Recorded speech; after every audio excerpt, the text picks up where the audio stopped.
नमस्ते, जय हिंद। मैं हूं आनंद नरसिम्हन और आज आपको हम बताएंगे इनसाइड स्टोरी में अजीत पवार के अकस्मात एयर क्रैश में निधन के पीछे की इनसाइड स्टोरी कि सत्य क्या है, तथ्य क्या है और कैसे महाराष्ट्र के उप मुख्यमंत्री का निधन अचानक एक एयर क्रैश में हो जाता है। देखिए, मेरे पीछे ये फ्लाइट रेडार का एयरलाइंस ट्रैकिंग डेटा है और इसके हिसाब से और मैं आपको विस्तार से बताऊंगा कि हुआ क्या है, पूरा सीक्वेंस क्या है। ये है LJ-45 यानी लियर जेट, LJ यानी लियर जेट 45। लियर जेट 45 सामान्य में चार्टर्ड प्लेन में से सबसे ज़्यादा पॉपुलर होता है और इसमें इस लियर जेट में सिर्फ 5 लोग सवार थे। ये लियर जेट्स कम से कम 15 से 30 लोगों तक बिठा सकते हैं उसके साइज़ के हिसाब से और दुनिया में बॉम्बार्डियर इसको बनाता है। दुनिया में सबसे ज़्यादा विश्वसनीय चार्टर्ड प्लेन्स में से एक लियर जेट माना जाता है, जिसको कि वर्कहॉर्स कहते हैं इस फील्ड में। ये विमान जो है करीब 50,000 फीट की ऊंचाई पे उड़ भी सकता है और काफ़ी तेज़ गति से उड़ सकता है और करीब 3,000 से 4,500 किलोमीटर तक की दूरी ये तय कर सकता है। इसी लियर जेट पर आज सुबह 8:10 पर अजीत पवार अपनी सुबह की मीटिंग समाप्त करके एयरपोर्ट में चढ़े थे। इस विमान में सुबह 6 बजे से लेकर 8 बजे तक अजीत पवार मीटिंग्स कर रहे थे आज सुबह मुंबई में। मुंबई से ये लियर जेट 8:10 पर उड़ान भरती है, आगे बढ़ती है। उड़ान भरने के बाद मुंबई से उड़ते हुए पिंपरी चिंचवाड़ के ऊपर से, पुणे के ऊपर से ये इसका फ्लाइट रूट है। अब ये विमान यहाँ से आता है और अप्रोच करता है बारामती की तरफ। ये बारामती है और बारामती का ये लैंडिंग स्ट्रिप है।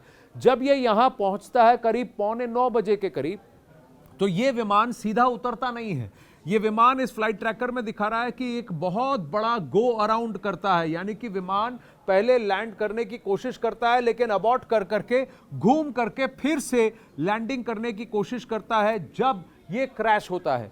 एयर ट्रैफिक कंट्रोल को इस क्रैश की जानकारी 9:10 पर हुई, लेकिन यहां पर हुआ क्या, यही बहुत बड़ा प्रश्न है कि यहां पर आकर के ये पूरा चक्कर क्यों काटा गया और क्यों कहीं ना कहीं इस विमान का क्रैश हो गया। इसके कई सारे प्रश्न हैं और कई सारे पहलू हैं। सबसे बड़ी बात, कहा जा रहा है कि यहां पर विजिबिलिटी खराब थी। विजिबिलिटी खराब होने की वजह से विमान चालक को लैंडिंग स्ट्रिप यानी कि वो पट्टी जिस पर कि वो लैंड करेगा, वो हवाई पट्टी, वो नहीं दिख रही थी और लैंडिंग स्ट्रिप और रनवे नहीं दिखने की वजह से विमान के पायलट ने इसको अबॉर्ट किया और चक्कर लिया एक और, ताकि फिर से अटेम्प्ट कर सके। अब रनवे के 2 साइड होते हैं, आप यहां से लैंड करें या यहां से लैंड करें।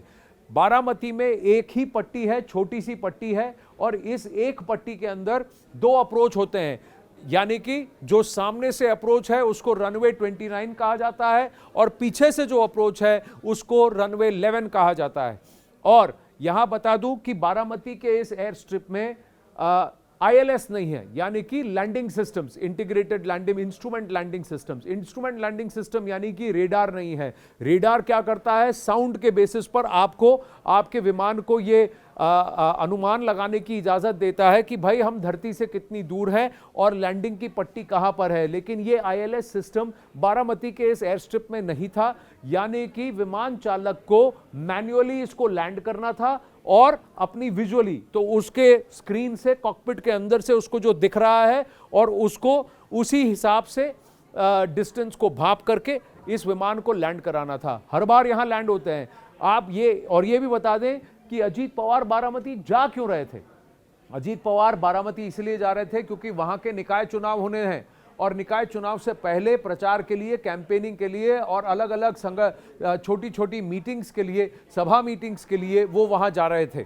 वहां पर पट्टी के सामने जो चश्मदीद हैं वो उनके स्वागत के लिए, उनका इस्तकबाल के लिए वहां इंतजार कर रहे थे और उनका, चश्मदीदों का ये कहना है कि जब ये विमान आ रहा था तो ऐसा लग रहा था कि ये डोल रहा है, ऐसा लग रहा था कि ये क्रैश हो जाएगा और वो सीधे आकर के क्रैश हो गया।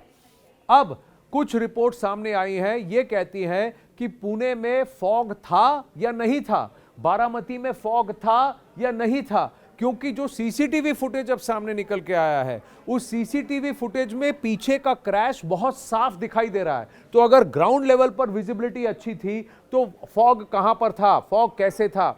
अगर आप देखें, कई बार ऐसा होता है कि ऊपर से आप अगर ऊंचाई का कई मंजिला मकान में रहते हैं तो ऊपर से नीचे कुछ नहीं दिखता, ऐसा लगता है फॉग है, लेकिन आप लिफ्ट से नीचे उतर के आते हैं, धरती पर आते हैं, धरातल पर एकदम विजिबिलिटी क्लियर होती है। तो कहीं ना कहीं ये कंफ्यूजन लग रहा है कि ऊपर से आते वक्त फॉग था लेकिन जमीनी लेवल पर फॉग नहीं था, विजिबिलिटी थी। अब इसमें क्या कह रहा है एटीसी और ये कंपनी जिसका ये लीयरजेट है उसके ओनर क्या कह रहे हैं? वो ये कह रहे हैं कि विमान चालक ने पहले इस तरफ से लैंडिंग करने की कोशिश की, यानी रनवे 29 यहां से लैंडिंग करने की कोशिश की, पर उनको लगा कि मेरे को रनवे ठीक से नहीं दिख रहा है, विजिबिलिटी खराब है, तो विमान चालक जो कि एक बहुत सीनियर चालक है वो गो अराउंड करते हैं। यानी कि ये देखिए, ये पूरा रेडार की तरफ से फ्लाइट रेडार कह रहा है कि देखिए इस विमान ने एक चक्कर यहां एक्स्ट्रा लगाया, इसका देखिए शॉर्ट कोड कॉलिंग कोड है LJ45, लीयरजेट 45। कहते हैं कि उसने चक्कर लगाया और फिर क्या किया, बड़ा चक्कर लगा के कहा चलो भाई यहां से एंट्री करने में मुझे दिक्कत हो रही है, मैं घूम के यहां से लैंड करने की कोशिश करता हूं। तो उसने यहां से लैंड करने की कोशिश की, जब उसको रनवे 11 कहते हैं। ये रनवे 11 एक टापू पर है, इसीलिए इसको टेबल टॉप कहा जाता है। आप टेबल के ऊपर, नीचे जमीन है और टेबल टॉप पे आपको लैंड करना है, और यहीं पर वो लैंडिंग करते वक्त ये विमान उस लैंडिंग पट्टी से कुछ मीटर दूर सीधा जमीन में जाके गिर जाता है, धड़ जाता है, और फिर ये दो टुकड़ों में हो जाता है, छिन्न छिन्न हो जाता है दो टुकड़ों में, और फिर कई सारे छोटे छोटे एक्सप्लोजन होते हैं। इसीलिए इस विमान के इर्द गिर्द भयावह आग लगती है। तो जो चश्मदीद हैं दौड़ के जाते हैं कि भाई किसी को बचा लें, लेकिन वहां तक पहुंच ही नहीं पाते क्योंकि विस्फोट भी हो रहा है और आग भी लग रही है। एक और खबर यह है कि जैसे ही विमान क्रैश होता है, अजीत पवार जो वहां बैठे हुए थे उनका शरीर जैसे ही टुकड़ा होता है फेंका जाता है, फेंका के कहीं दूर गिरता है, विस्फोट से दूर। इसीलिए उनका चेहरा झुलसा हुआ है लेकिन शरीर ठीक है। और उनकी पहचान, उन्होंने एक पिंक कलर की जैकेट पहनी थी जिसकी तस्वीरें सुबह जब वो अपने घर से निकले थे वो निकली हैं। उस जैकेट और उनकी एक घड़ी थी जो वही पहनते थे, ये उनकी घड़ी थी, उसके साथ पहचान हुई है कि अजीत दादा पवार ही इस विमान में है और वही इसमें से मृतक हैं। जो दो कैप्टन, दो पायलट थे इस विमान में, और अजीत पवार के जो PSO थे विदित यादव वो, और एक और जो कि फ्लाइट अटेंडेंट थी, इनकी भी मृत्यु हुई है। तो 5 लोग जो इस विमान पर सवार थे, 5 की मृत्यु हुई है। अब एक और आपको बात बता दूं, यहां पर पेच उलझता कैसे है या प्रश्न उठते कैसे हैं? प्रश्न इसलिए उठ रहे हैं कि विमान चालक ने पहले कहा मुझे दिख नहीं रहा है, फिर यकायक कह दिया अरे अब दिख रहा है। तो ऐसा क्यों था कि नहीं दिख रहा है और दिख रहा है? और लैंड करने से पहले विमान चालक ने ATC को मेडे का कॉल दिया है। तो लैंड करने से पहले क्यों मेडे का कॉल दिया? जब आप नीचे उतर रहे थे तब आपने मेडे का कॉल क्यों दिया? तब आप मेडे का कॉल तभी देते हैं जब आपकी लैंडिंग गियर या तो खराब है या किसी इंस्ट्रूमेंट पैनल की वजह से आपने जो जज करना था आप वो जज नहीं कर पाए और ये क्रैश हो गया।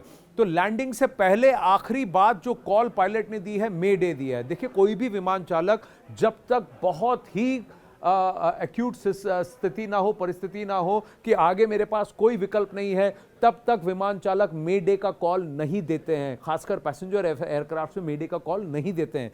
यहां पर भी मेडे का कॉल नहीं दिया गया। अब एक और प्रश्न लोग उठा रहे हैं कि अजीत पवार इस फ्लाइट में जो गए, जिस एयरक्राफ्ट कंपनी थी जिसका ये विमान है, जिससे कि ये फ्लाइट चार्टर किया गया, उसकी एक और एयरक्राफ्ट यही LJ लीयरजेट दूसरे टेल नंबर के साथ 2023 में मुंबई में क्रैश हुई थी। अब जो 2023 में मुंबई में क्रैश हुआ है, उसकी एयरलाइन इंफॉर्मेशन ब्यूरो जो इन्वेस्टिगेट करती है, उसने पिछले 2.5 सालों में उसकी एक्सीडेंट रिपोर्ट अभी तक DGCA को सौंपी नहीं है। कई आरोप ये लग रहे हैं कि इस एयरलाइन कंपनी जो ये चार्टर्ड सर्विस चला रही है, इसके बैकग्राउंड की जांच आवश्यक है। ये कौन लोग हैं जो ये मानते हैं कि DGCA इनकी जेब में है? क्या ये ऐसे विमानों को चला रहे थे जो उड़ाने के काबिल नहीं है? फ्लाइट सेफ्टी को क्या कॉम्प्रोमाइज किया गया? अजीत दादा पवार की अकस्मात मृत्यु कैसे हुई? इसके पीछे का कारण क्या है? इसकी तह तक पहुंचने की कोशिश है। एक चीज मैं आपको बता दूं, ये अभी गवर्नमेंट की तरफ से कुछ प्रश्नों के उत्तर आए हैं, जो मैं आपको सीधा बता दूं कि क्या क्या प्रश्न पूछे गए और क्या उत्तर आए हैं। प्रश्न ये पूछा गया कि क्या ये कहता है कि क्या विजिबिलिटी, लैंडिंग के लिए विजिबिलिटी ठीक थी या नहीं? सरकार की रिपोर्ट से यह कहा जाता है कि रनवे नहीं दिख रहा था। 8:30 पर यह कहा गया कि रनवे नहीं दिख रहा है, लेकिन उसी तरफ मैं आपको बताऊं, पहले यह कहा गया कि हवाएं ठीक हैं, मौसम ठीक है, विजिबिलिटी 3000 मीटर की है, यानी 3 किलोमीटर की दूरी तक मैं देख सकता हूं। यह कह के फिर पायलट यह कहता है कि मुझे नहीं दिख रहा। ये कैसे, ये दो बातें कैसे हो सकती हैं? फिर एक और बात उन्होंने कहा कि एयरक्राफ्ट ने कहा कि जो फाइनल अप्रोच है रनवे का, आसपास मुझे सब दिख रहा है, लेकिन रनवे के ऊपर जहां मुझे जाना है वो मुझे नहीं दिख रहा, तो इसीलिए मैं गो अराउंड कर रहा हूं। तो ये कहा गया। फिर ये कहा गया कि अगर 3000 मीटर तक की दूरी तक आपकी विजिबिलिटी थी, तो सिर्फ ये हवाई पट्टी आपको क्यों नहीं दिख रही थी?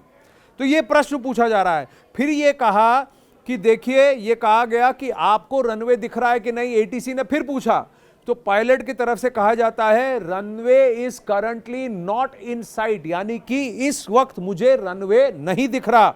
और उसके बाद कुछ ही क्षणों के बाद पायलट कहता हाँ अब रनवे दिख रहा है, अब रनवे दिख रहा है, पहले नहीं दिख रहा था, अब रनवे दिख रहा है। फिर ऐसा क्या हो गया कि कुछ ही क्षणों में रनवे दिख रहा, नहीं दिख रहा था और दिख रहा है।